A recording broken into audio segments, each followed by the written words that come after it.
Hello all, welcome to my YouTube channel. ഇന്ന് നമ്മൾ discuss ചെയ്യാൻ പോകുന്ന വർക്ക് എന്ന് പറയുന്നത് മായ ഏഞ്ചലിലൂടെ ഓട്ടോബയോഗ്രഫി ആയിട്ടുള്ള I know why the caged bird sings എന്നുള്ളതാണ്. അപ്പം മായ ഏഞ്ചലോ എന്ന് പറയുന്നത് ഒരു പോയറ്റാണ്, ഡാൻസറാണ്, റൈറ്ററാണ്. ആൻഡ് അവരുടെ റിയൽ നെയിം എന്ന് പറയുന്നത് മാർഗരറ്റ് ആൻ ജോൺസൺ എന്നാണ്. സോ നമുക്ക് പഠിക്കാനുള്ള ഈ ഒരു വർക്ക് എന്ന് പറയുന്നത് ഒരു വർക്ക്, അതായത് I know why the caged bird sing എന്ന് പറയുന്നത് അവരുടെ ഒരു ഓട്ടോബയോഗ്രഫിക്കൽ ഫിക്ഷനാണ്. അവരുടെ ഓട്ടോബയോഗ്രഫി എഴുതിയേക്കാണ്, പക്ഷേ അതിനകത്ത് കുറച്ച് ഫിക്ഷണൽ എലിമെൻസും കൂടി വരുന്നു. അതിനെ ഓട്ടോബയോഗ്രഫിക്കൽ ഫിക്ഷൻ എന്നാണ് പറയുന്നത്. അവരുടെ ചൈൽഡ്ഹുഡ് തൊട്ട് അഡൾട്ട്ഹുഡ് വരെയുള്ള കാര്യങ്ങളാണ് ഇതിനകത്ത് പറഞ്ഞു പോകുന്നത്. ഇവർ ടോട്ടൽ 7 ഓട്ടോബയോഗ്രഫീസ് എഴുതിയിട്ടുണ്ട്. ഈ I know why the caged bird sing എന്ന് പറയുന്നതും അതിലൊരു ഓട്ടോബയോഗ്രഫിയാണ് കേട്ടോ. അതിനൊരു ഓട്ടോബയോഗ്രഫിക്കൽ ഫിക്ഷൻ എന്ന് പറയാം നമുക്ക്. ഓക്കെ, സോ പിന്നെ എന്തിനെക്കുറിച്ചാണ് പറയുന്നത്? Young and early years of America, അതായത് ഇവരുടെ കമ്മിങ് ഓഫ് ഏജ് സ്റ്റോറി എന്നാണ് നമ്മൾ ഈ ഒരു ഓട്ടോബയോഗ്രഫിയെ പറയുന്നത്. കമ്മിങ് ഓഫ് ഏജ് സ്റ്റോറി എന്ന് വെച്ചാൽ ഇവരുടെ ചൈൽഡ്ഹുഡ് തൊട്ട് അവരുടെ അഡൾട്ട്ഹുഡ് വരെയുള്ള കാര്യങ്ങളാണ് പറയുന്നത്. അപ്പോൾ എന്തിനെക്കുറിച്ചാണ് പറയുന്നത്? റേസിസത്തിനെ കുറിച്ചാണ് പറയുന്നത്. കാരണം ഇവരെന്താണ്, ഒരു ബ്ലാക്ക് അമേരിക്കൻ റൈറ്റർ ആയതുകൊണ്ട് അവർ ഫേസ് ചെയ്തിട്ടുള്ള റേഷ്യൽ ഡിസ്ക്രിമിനേഷൻ, അതുപോലെ തന്നെ ജെൻഡർ ഡിസ്ക്രിമിനേഷൻ, ഇതൊക്കെ കാര്യങ്ങളെക്കുറിച്ചാണ് ഈ ഒരു വർക്കിനകത്ത് പറയുന്നത്. ഓക്കെ, 3 വയസ്സുള്ളപ്പോൾ തൊട്ടുള്ള കാര്യങ്ങളാണ് ഇവിടെ ഇവർ പറഞ്ഞു തുടങ്ങുന്നത്. ഇവരുടെ മായയുടെയും മായയുടെ ബ്രദറിന്റെയും മായയുടെ പേരൻസ്, മായയുടെ ഗ്രാൻഡ് പേരൻസിന്റെ കാര്യമൊക്കെ ഇതിനകത്ത് പറഞ്ഞു പോകുന്നുണ്ട്. അപ്പം ഫസ്റ്റ് ബുക്ക് തുടങ്ങുന്നതെന്ന് വെച്ച് കഴിഞ്ഞാൽ 3 വയസ്സുള്ള മായയും അവളുടെ ഓൾഡർ ബ്രദറും കൂടി സ്റ്റാംസ് എന്നുള്ള സ്ഥലത്ത്, STAMPS, സ്റ്റാംസ് എന്നുള്ള യുണൈറ്റഡ് സ്റ്റേറ്റ്സിലെ ഒരു സ്ഥലത്തോട്ട് ഗ്രാൻഡ് മദറിന്റെ കൂടെ പറഞ്ഞു വിടുവാണ്, അച്ഛനും അമ്മയും കൂടെ താമസിക്കാൻ വേണ്ടി. ഓക്കെ, ആൻഡ് ഇത് തീരുന്നതെന്ന് വെച്ച് കഴിഞ്ഞാൽ 16ാമത്തെ വയസ്സ്, അതായത് ഈ ഒരു ഓട്ടോബയോഗ്രഫിക്കൽ ഫിക്ഷൻ തീരുന്നത് 16ാമത്തെ വയസ്സിൽ മായ ഏഞ്ചലോ പ്രഗ്നന്റ് ആയി ഒരു കുഞ്ഞിന് ജന്മം നൽകുന്നതോടുകൂടിയാണ് ഈ ഒരു ബുക്കിന്റെ സീരീസ് അല്ലെങ്കിൽ ഈ ഒരു ഓട്ടോബയോഗ്രഫിക്കൽ സീരീസ് തീരുന്നത്. മിസ് പറഞ്ഞല്ലോ 7 എണ്ണം എഴുതിയിട്ടുണ്ടെന്ന്. അതിൽ ആ 7 എണ്ണം തീരുന്നതെന്ന് വെച്ച് കഴിഞ്ഞാൽ last at the age of 16 when Maya Angelo becomes pregnant with a son, ആ ഒരു സമയത്താണ്, പ്രസവിച്ച് കഴിയുമ്പോഴാണ് ഈ ഒരു വർക്ക്, ആ ഒരു ഇത് നമ്മുടെ ഓട്ടോബയോഗ്രഫി തീരുന്നത്. 3 വയസ്സ് തൊട്ട് 16ാമത്തെ വയസ്സ് വരെയുള്ള കാര്യങ്ങളാണ് ഇതിനകത്ത് എഴുതിയിരിക്കുന്നത്. എനിക്ക് തോന്നുന്നു 30 ഇയേഴ്സ് അല്ലെങ്കിൽ 40 ഇയേഴ്സ് ഓൾഡ് ആയിരുന്ന സമയത്താണ് ഈ ഒരു ഓട്ടോബയോഗ്രഫിക്കൽ ഫിക്ഷൻ എഴുതിയിട്ടുണ്ടെന്നാണ് മിസ്സിന് തോന്നുന്നത്. അപ്പോൾ ഈ മായ എന്ന് പറയുന്നത് ഈ ഒരു I know why the caged bird sing, ഇവിടെ കേജ്ഡ് ബേർഡ് എന്ന് പറയുന്നത് Maya is comparing herself to a caged bird, കൂട്ടിലടയ്ക്കപ്പെട്ട ഒരു പക്ഷി, അതായത് ഫ്രീഡം കൊതിക്കുന്ന കൂട്ടിലടയ്ക്കപ്പെട്ട ഒരു പക്ഷിയുടെ ലൈഫ് സ്റ്റോറി പോലെയാണ് ഇത് പറഞ്ഞു പോകുന്നത്. ഓക്കെ, അപ്പം മായ എന്ന് പറയുന്ന ഇൻഫീരിയറിറ്റി കോംപ്ലക്സ് ഉള്ള ഒരു പെൺകുട്ടിയായിരുന്നു. പിന്നീട് ആ ഒരു റേസിസത്തിന്റെ ഡിസ്ക്രിമിനേഷനൊക്കെ ഒരുപാട് ഫേസ് ചെയ്തിട്ടുള്ള ഒരു വിക്ടിമും കൂടിയാണ് മായ.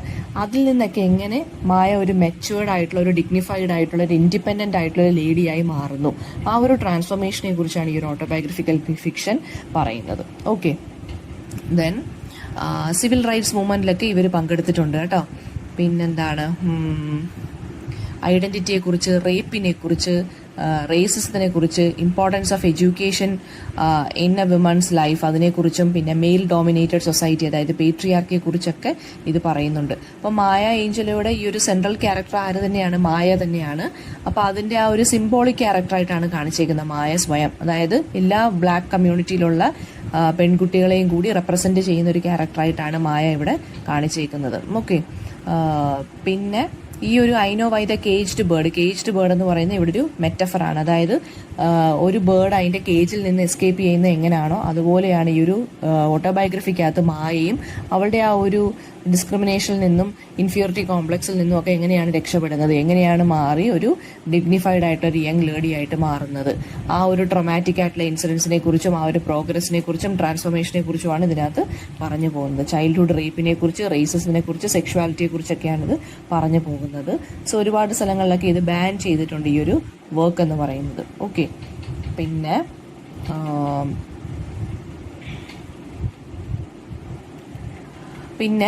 ഈ ഒരു ടൈറ്റിൽ ഉണ്ടല്ലോ, I know why the caged bird sings, ഈ ഒരു ടൈറ്റില് എന്താ പറയാ, പോൾ ഡൻബാർ എന്ന് പറയുന്ന ഒരു ആഫ്രിക്കൻ അമേരിക്കൻ പോയത്തിൽ നിന്ന് എടുത്തിട്ടുള്ളതാണ്. സിംപതി എന്നുള്ള പോയത്തിൽ നിന്ന് എടുത്തിട്ടുള്ളതാണ് I know why the caged bird sings എന്നുള്ള ഈ ഒരു ടൈറ്റിൽ എടുത്തിട്ടുള്ളത്.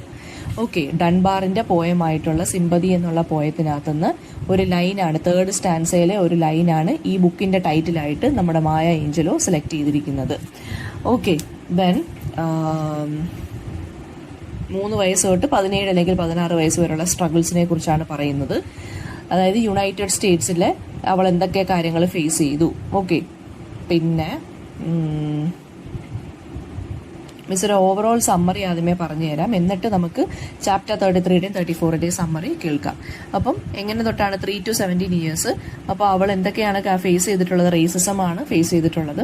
പേരൻസ് ഇവരെ, അതായത് മായയെയും മായയുടെ ഓൾഡർ ബ്രദറിനെയും കൂടി അബാൻഡൺ ചെയ്തിട്ട് അവരുടെ പെറ്റേണൽ ഗ്രാൻഡ് മദറിന്റെ അങ്ങോട്ട് കയറ്റി വിടുകയാണ് ചെയ്യുന്നത്, മായയെയും മായയുടെ ഓൾഡർ ബ്രദർ ആയിട്ടുള്ള ബെയ്ലിയെയും. ഓക്കെ, അപ്പം ഇവരെ രണ്ടുപേരെയും കൂടി ചെറുപ്പത്തിലെ തന്നെ അച്ഛൻ്റെ അമ്മയുടെ അടുത്തോട്ട് പറഞ്ഞു വിടുവാണ് ഈ പേരൻസ്. അപ്പം അച്ഛൻ്റെ അമ്മയുടെ പേര് മൊമ്മ എന്നാണ്, MOMMA. ആ അമ്മയ്ക്ക് ഒരു അങ്കിളുണ്ട്, അയാളുടെ പേര് അങ്കിൾ വില്ലി എന്നാണ്. അവർ രണ്ടുപേരും യുണൈറ്റഡ് സ്റ്റേറ്റ്സിലെ സ്റ്റാംസിലാണ് താമസിക്കുന്നത്. ഓക്കെ, മായയും ബെയ്ലിയും ഈ ഒരു അച്ഛനും അമ്മയും ഇവരെ അബാൻഡൺ ചെയ്തതിന്റെ ഒരു വിഷമത്തിലാണ് ജീവിച്ചു പോകുന്നത്. അതായത് അവർ ഒറ്റയ്ക്കാണ് ട്രാവൽ ചെയ്യുന്നത്, അവരൊരു ഭാരം പോലെ, ഒരു ബാഗേജ് പോലെ അവർക്ക് തന്നെ സ്വയം തോന്നുന്നുണ്ട്. ഈ ഒരു ചൈൽഡ്ഹുഡിൽ തന്നെ അച്ഛനും അമ്മയെ ഉപേക്ഷിച്ച് അവരെ അതായത് അമ്മാമ്മയുടെ അടുത്തൊക്കെ കൊണ്ടുവിടുമ്പോൾ അവർക്ക് പെട്ടെന്നൊരു ഇൻസെക്യൂരിറ്റി ഫീലിംഗ് ഒക്കെ പെട്ടെന്ന് തോന്നുന്നു, അതൊരു പുതിയ സ്ഥലത്തോട്ട് പോകുന്നത് കൊണ്ടും. ആൻഡ് പിന്നീട് അവർ ആ കമ്മ്യൂണിറ്റിയിലോട്ടൊക്കെ പെട്ടെന്ന് അങ്ങ് എഴുകി ചേരുകയാണ് ചെയ്യുന്നത്. ഒരുപാട് പ്രോബ്ലംസ് മായ എൻകൗണ്ടർ ചെയ്യുന്നുണ്ട്, റേസിസം തൊട്ട്.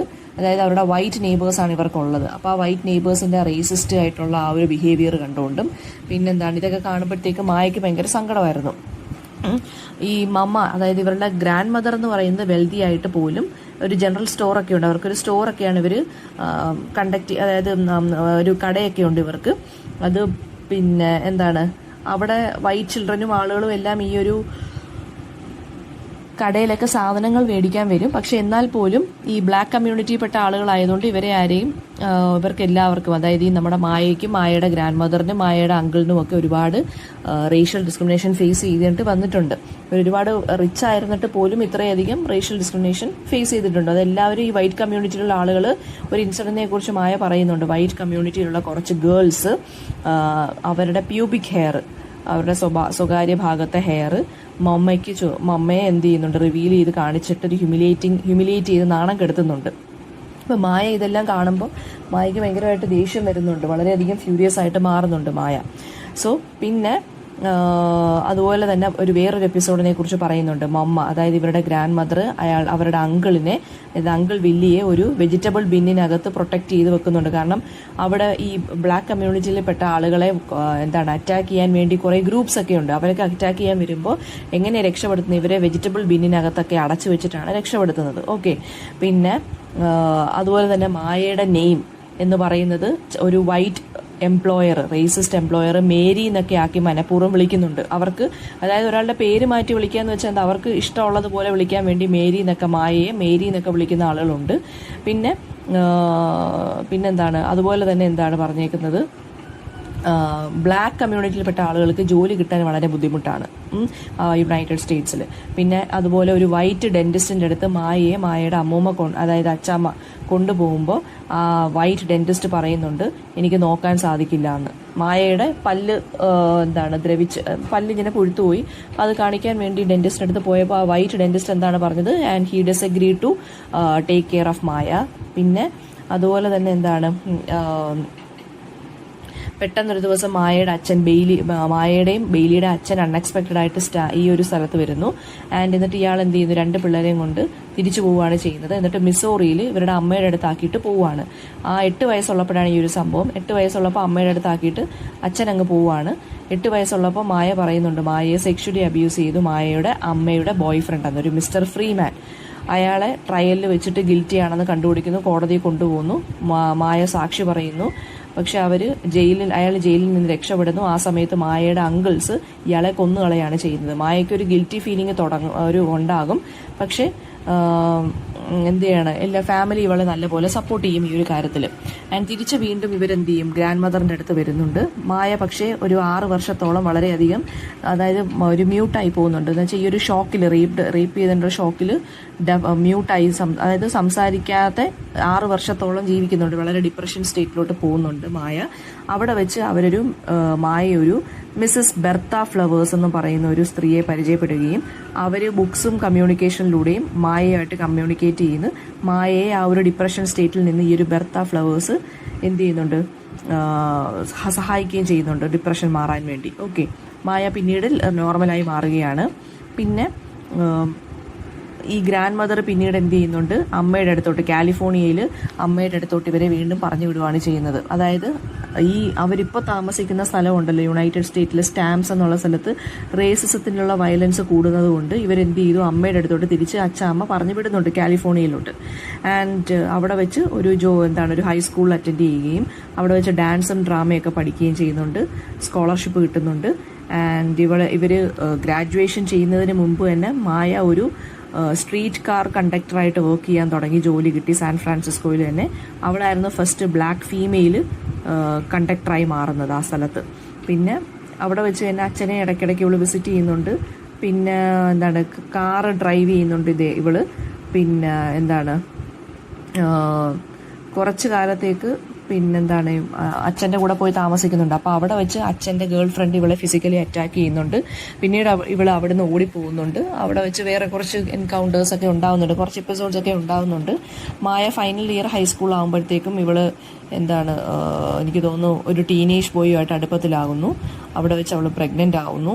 ആൻഡ് ഫാമിലി, അതായത് ബ്രദർ പറയും ഫാമിലിയുടെ അടുത്ത് അറിയിക്കേണ്ടെന്ന്. 8 മാസത്തോളം ആവുന്നു. അതായത് ഹൈസ്കൂളിൽ പഠിച്ചുകൊണ്ടിരിക്കുന്ന സമയമായതുകൊണ്ട് ഫാമിലി അറിയിക്കേണ്ടെന്ന് പറയുന്നു ബ്രദർ. പിന്നീട് ലാസ്റ്റ് എൻഡ് ഓഫ് ദ ബുക്കിനകത്ത് കാണിക്കുന്നതെന്ന് വെച്ച് കഴിഞ്ഞാൽ അവള് മായ പ്രസവിക്കുകയാണ് ഒരു ആൺകുട്ടിയെ. അവിടെ വെച്ചിട്ടാണ് ഈ ഒരു ഓട്ടോബയോഗ്രഫിക്കൽ സീരീസ് എൻഡ് ചെയ്യുന്നത്. ഓക്കെ, അപ്പോൾ ഇത് ഒരു ഓട്ടോബയോഗ്രഫിക്കൽ ഫിക്ഷനാണ്, അത് മറക്കരുത്. പറഞ്ഞേക്കുന്നത്. ഓക്കെ, അപ്പം നമ്മുടെ ചാപ്റ്റർ 33-ലും ചാപ്റ്റർ 44-ലും പറയുന്നതെന്ന് വെച്ച് കഴിഞ്ഞാൽ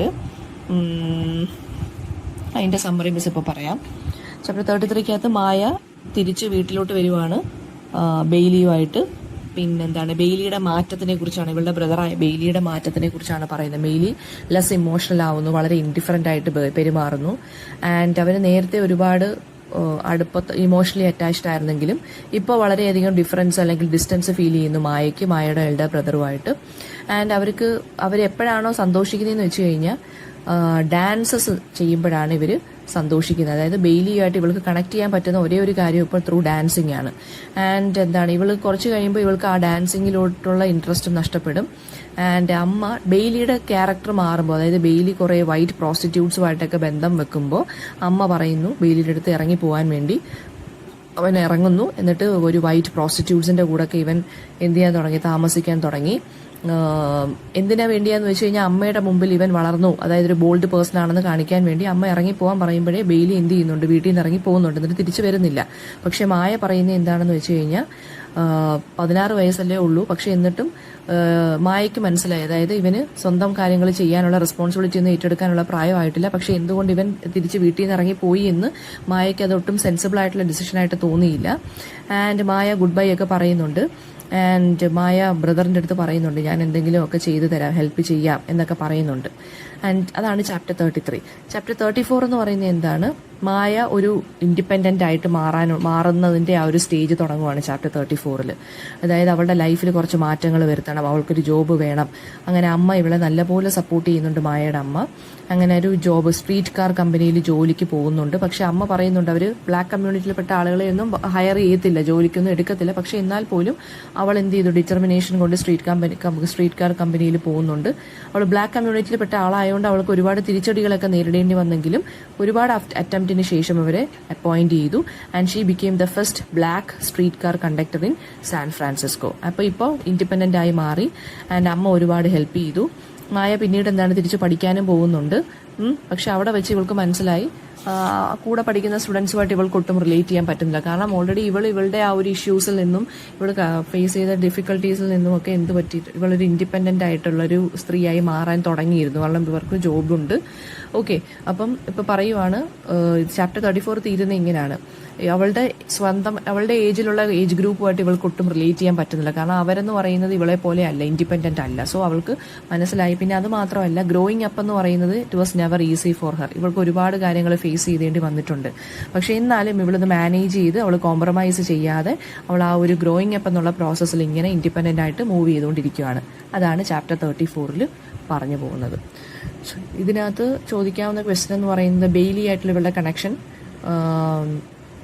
പിന്നെ സെൻട്രൽ ക്യാരക്ടർ ആരാണ്, മായയാണ്. പിന്നെ ഈ ഒരു title I know why the caged bird sings എന്നുള്ള ടൈറ്റിൽ എവിടെ നിന്നാണ് എടുത്തത്? പോൾ ഡൺബാറിന്റെ പോയം സിമ്പതി എന്നുള്ള പോയത്തിൽ നിന്നാണ് എടുത്തത്. പബ്ലിഷ് ചെയ്ത് 1969 ഈ ഒരു ഓട്ടോബയോഗ്രഫി കേട്ടോ. മെയിൻ തീം എന്ന് പറയുന്നത് എന്താണ്? റേസിസമാണ്. ആ ഒരു റേസിസത്തിൽ നിന്നും റേഷ്യൽ ഡിസ്ക്രിമിനേഷനിൽ നിന്നും എങ്ങനെയൊക്കെയാണ് ഇയാൾ ഡിറ്റർമിനേഷൻ കൊണ്ട് ഇവർ കോൺഫിഡൻസോടുകൂടി ഇവരെങ്ങനെയാണ് പുറത്ത് ചാടുന്നത്. സോ ആ ഒരു ടൈറ്റിൽ ഉണ്ടല്ലോ, I know why the caged bird എന്ന് പറയുന്നത് തന്നെ ഒരു മെറ്റഫറാണ്. ഇവൾക്ക് എങ്ങനെയെങ്കിലും ഇവളുടെ ഡിറ്റർമിനേഷനോട് മാത്രമാണ് ഇവൾക്ക് ആ ഒരു കേജിൽ നിന്ന് പുറത്ത് ഇറങ്ങാൻ പറ്റിയത്. ഓക്കെ. പിന്നെ അമ്മയും ഒരുപാട് സപ്പോർട്ട് ചെയ്തിട്ടുണ്ട്. അമ്മയുടെ ആ ഒരു ഇൻഫ്ലുവൻസും നല്ലതാണ്. പിന്നെ ബെയ്ലിയുടെ ക്യാരക്ടർ സ്കെച്ച് എന്ന് പറയുന്നത്, ബെയ്ലി എന്ന് പറയുന്നത് ഇവളുടെ ബ്രദറാണ്, എൽഡർ ബ്രദറാണ്, സിഗ്നിഫിക്കൻറ്റ് ക്യാരക്ടറാണ്. ഇവളുടെ ചൈൽഡ്ഹുഡ് ഡേയ്സിൽ ബെയ്ലി ആയിരുന്നു ഇവളുടെ ക്ലോസസ്റ്റ് ഫ്രണ്ട്. പിന്നെ പക്ഷേ വളർന്നപ്പോൾ എന്ത് പറ്റിയ ഡിസ്റ്റൻസ് ആവാൻ തുടങ്ങി. പിന്നെ മായയ്ക്ക് ഒരുപാട് ഇഷ്ടമുള്ളതായിരുന്നു ഇവളുടെ ബ്രദറിനെ. അതുകൊണ്ട് തന്നെ ബെയ്ലിയുടെ ഡിസിഷൻസ് ഇവളെ ഒരുപാട് വേദനിപ്പിച്ചിരുന്നു. പിന്നെ എല്ലാ കാര്യത്തിലും ബെയ്ലിയെ സപ്പോർട്ട് ചെയ്തിരുന്നു മായ. പിന്നീട് ഡിസ്റ്റൻസ് ആയിട്ട് മാറി അയാൾ വീട്ടിൽ നിന്ന് വെളിയിലിറങ്ങിപ്പോയി. ഓക്കെ. റേസിസത്തിനെ കുറിച്ച് എന്താ പറയുന്നതെന്ന് വെച്ച് കഴിഞ്ഞാൽ, സ്ട്രീറ്റ് കാർ കമ്പനിയിൽ പോകാൻ നേരത്ത് പ്രശ്നമുണ്ടായി. പിന്നെ അതുകൊണ്ട് തന്നെ ഇവള് സ്വന്തമായിട്ട് ഇവളെ സ്വയം കമ്പയർ ചെയ്തിരുന്നത് ഹാംലെറ്റ് എന്നായിരുന്നു. അതായത് ഹാംലെറ്റ് ആൻഡ് ലേട്ടസ് എന്നാണ് ഇവള് സ്വന്തമായിട്ട് കമ്പയർ ചെയ്തിരുന്നത്. ഷേക്സ്പിയറിന്റെ പ്ലേയിൽ നിന്നാണ് ഈ ഹാംലെറ്റും ലേട്ടസും. ഹാംലെറ്റ് എന്നുള്ള പ്ലേയിൽ 2 ക്യാരക്ടേഴ്സാണ്, ഹാംലെറ്റും ലേട്ടസും. അപ്പം ഈ 2 ക്യാരക്ടേഴ്സ് എന്ന് പറയുന്നത് എപ്പോഴും ഇവർക്ക് ജീവിതത്തിൽ പ്രശ്നങ്ങൾ മാത്രമേ ഉള്ളൂ. അവരുടെ ആൻസസ്റ്റേഴ്സ് ഉണ്ടാക്കി വെച്ചേക്കുന്ന പ്രശ്നങ്ങൾ എപ്പോഴും ഹാംലെറ്റും ലേട്ടസും ഇങ്ങനെ ഫേസ് ചെയ്തുകൊണ്ടിരിക്കുകയാണ്. അവരുടെ ജീവിതത്തിൽ എപ്പോഴും ട്രാജഡീസ് മാത്രമേ ഉള്ളൂ. സോ ഇവളുടെ ലൈഫും ട്രാജിക് ആയതുകൊണ്ട് മായ ഏഞ്ചലും ഇവളുടെ സ്വന്തം ലൈഫിനെ ഹാംലെറ്റുമായിട്ടും ലേട്ടസുമായിട്ടും കമ്പയർ ചെയ്യുന്നുണ്ടായിരുന്നു. LAERTES. പിന്നെ അത് രണ്ടും ഷേക്സ്പിയറിന്റെ പ്ലേ ആയിട്ടുള്ള ഹാംലെറ്റിലെ 2 ക്യാരക്ടേഴ്സാണ്. ഓക്കെ. അവർക്ക് എപ്പോഴും ട്രാജഡി ആയിരുന്നു സംഭവിച്ചുകൊണ്ടിരുന്നത്. അതേപോലെയാണ് ഇവളുടെ ലൈഫ് എന്നും പറഞ്ഞ് ഇവള് സ്വന്തമായിട്ട് ഹാംലെറ്റ് ആണ് ഞാൻ, ലേട്ടസ് ആണെന്ന് ഞാനെന്ന് പറഞ്ഞ് എപ്പോഴും കമ്പയർ ചെയ്ത് നടക്കുമായിരുന്നു. പിന്നെ മദറിനെ മെറ്റഫർ ആക്കുന്നത് എങ്ങനെയാണെന്ന്, മദർ എന്ന് വെച്ചാൽ വളരെ മോസ്റ്റ് പവർഫുൾ ആയിട്ടുള്ള ഒരു വിമൺ ആയിരുന്നു. ഇവർക്ക് അതായത് അമ്മയ്ക്ക് ആരെ വേണമെങ്കിലും അട്രാക്ട് ചെയ്യാൻ, അതായത് അവളുടെ ലവ് കൊണ്ടും കമ്പാഷൻ കൊണ്ടും ആരെ വേണമെങ്കിലും മാറ്റാനുള്ള കഴിവുണ്ടായിരുന്നു. അപ്പോൾ അമ്മയെ ഒരു റെയിൻബോ ആയിട്ടും ഹുറിക്കെയിനുമായിട്ടൊക്കെ കമ്പയർ ചെയ്യുന്നുണ്ട് ആരാണ്? മായ ഏഞ്ചലോ. ഡേഞ്ചറസും ആണ് എന്നാൽ പവർഫുള്ളും ആണ്, എന്നാൽ ചാമിങ്ങും ആണ് എന്നാൽ വളരെ ബ്യൂട്ടിഫുള്ളും ആണ്. അങ്ങനെ കമ്പയർ ചെയ്യുന്നുണ്ട് റെയിൻബോ ആയിട്ടും ഹുറിക്കെയിനുമായിട്ടും കൊടുങ്കാറ്റുമായിട്ടും. നറേറ്റർ ആരാണെന്ന് ചോദിച്ചു കഴിഞ്ഞാൽ മായ ഏഞ്ചൽ തന്നെയാണ് നറേറ്റർ. ഓക്കെ. പിന്നെ ഫസ്റ്റ് പേഴ്സൺ പോയിന്റ് ഓഫ് വ്യൂവിലാണ് എഴുതിയിരിക്കുന്നത്. അതായത് ഐ എന്ന് പറഞ്ഞിട്ടാണ് എഴുതിയിരിക്കുന്നത്. പിന്നെ പറഞ്ഞേക്കുന്നതെന്ന് വെച്ചാൽ മദറിനെ കുറിച്ചും ബ്രദറിനെ കുറിച്ചും എഴുതിക്കോണം. അതിൻ്റെ എപ്പിസോഡ്സ് ഞാൻ നേരത്തെ പറഞ്ഞു തന്നല്ലോ ആ കാര്യങ്ങൾ. പിന്നെ എന്ന് പറയുന്നത് എന്തൊക്കെ ഇഷ്യൂസാണ് മായ ഏഞ്ചലോട് ഈ ഒരു ഓട്ടോബയോഗ്രഫിക്കിലൂടെ പറയുന്നതെന്ന് ചോദിച്ചു കഴിഞ്ഞാൽ അവരെക്കുറിച്ച് പറയുക, ഓട്ടോബയോഗ്രഫിയെക്കുറിച്ച് പറയുക, പിന്നെ മൊത്തത്തിലൊരു സമ്മറി പറയുക. പിന്നെന്താണ്, മായയുടെ ആ ഒരു റേഷ്യൽ ഡിസ്ക്രിമിനേഷനെ കുറിച്ച് പറയുക. പിന്നെന്താണ്, അവരെ മെയിൻ സ്ട്രീം സൊസൈറ്റി മാറ്റി നിർത്തിയ കാര്യം പറയുക. എന്നിട്ട് അവർ ഓവർകം ചെയ്തു ഈ കണ്ടീഷനെ. എന്നിട്ട് അവർ സക്സസ്ഫുൾ ആയിട്ട് മാറി, നല്ലൊരു റൈറ്ററായിട്ട് മാറി, നല്ലൊരു ജോലിയൊക്കെ കിട്ടി. ആ ഒരു സ്ട്രോങ് ഡിറ്റർമിനേഷനെ കുറിച്ച് പറയുക. പിന്നെ ആ ഡോക്ടറിൻ്റെ അടുത്ത് കൊണ്ടുപോയപ്പോൾ എപ്പിസോഡിനെ കുറിച്ച് പറയുക. ഗ്രാൻഡ് മദറിൻ്റെ മുമ്പിൽ മറ്റേ പ്യൂബിക് ഹെയർ കാണിച്ചിട്ട് പെമ്പിള്ളാർ ഹ്യൂമിലിയേറ്റ് ചെയ്ത് ഓടിയ കാര്യം പറയുക. പിന്നെന്താണ്, അതായത് ഡിസ്ക്രിമിനേഷനെ കുറിച്ച് പറയുക. പിന്നെ റേപ്പ് ചെയ്യപ്പെട്ട കാര്യം പറയുക. ബോയ് കൊണ്ട് അമ്മയുടെ ബോയ് ഫ്രണ്ട് റേപ്പ് ചെയ്ത കാര്യം പറയുക. പിന്നെന്താണ്, പിന്നെ ഈ കേജ്ഡ് ബേർഡ് എന്നുള്ള ഇമേജിനെ കുറിച്ച് എന്തായാലും പറഞ്ഞിരിക്കണം. കേജ്ഡ് ബേർഡ് എന്ന് വെച്ച് കഴിഞ്ഞാൽ ഇവൾക്ക് സ്വന്തമായിട്ട് ഇവളെ ഫീൽ ചെയ്യുന്നത് എങ്ങനെയാണെന്നറിയാമോ? ഒരു അഗ്ലി ബ്ലാക്ക് ബോഡിയാണ് ഇവരുടേത് എന്നാണ് ഇവൾക്ക് സ്വന്തമായിട്ട് ഫീൽ ചെയ്യുന്നത്. ഇവൾ ബ്യൂട്ടിഫുൾ അല്ല എന്നാണ് ഇവൾക്ക് ഫീൽ ചെയ്യുന്നത്. പക്ഷേ ലാസ്റ്റ് എന്താണ്, ഇവൾ ഇതെല്ലാം ഓവർകം ചെയ്യുന്നുണ്ട്. പിന്നെ ഒരു മിസ്സസ് ഫ്ലവേഴ്സിൻ്റെ കാര്യം ഞാൻ നേരത്തെ പറഞ്ഞു. അവൾ ഡിപ്രഷനിലോട്ട് പോകുമ്പോൾ അവളെ ഡിപ്രഷനിൽ നിന്ന് കൊണ്ടുവരുന്നതും ലിറ്ററേച്ചറിലോട്ട് തള്ളിവിടുന്നതും ലിറ്ററേച്ചറിലോട്ട് ഇവളുടെ ആ ഒരു ലൈക്കിങ് കൊണ്ടുവരുന്നത് ഈ മിസ്സസ് ഫ്ലവേഴ്സ് ആണ്. അപ്പോൾ അവരാണ് ശരിക്കും പറഞ്ഞാൽ ഇവളുടെ ലൈഫിലെ ടേണിംഗ് പോയിന്റ് എന്ന് പറയുന്നത്. പിന്നെ മദർഹുഡിന്റെ ഇമ്പോർട്ടൻസിനെ കുറിച്ച് പറയുക, അമ്മയുടെ കാര്യം, അമ്മയെ റെയിൻബോ ആയിട്ടും ഹുറിക്കെയിനായിട്ടും കമ്പയർ ചെയ്യുന്ന കാര്യം പറയുക. ഓക്കെ, പിന്നെന്താണ്, സെക്ഷൽ അബ്യൂസിനെ കുറിച്ചൊക്കെ വളരെ ഓപ്പൺ ആയിട്ട് ഇവർ ഇതിനകത്ത് പറയുന്നുണ്ട്. ഓക്കെ, ഇത്രയും കാര്യങ്ങൾ. സ്ട്രോങ് ഡിറ്റർമിനേഷനെ കുറിച്ചും സോഷ്യൽ ജസ്റ്റിസിനെ കുറിച്ചും ഒക്കെയാണ് ഇവർ ഇതിനകത്ത് പറഞ്ഞു പോകുന്നത്.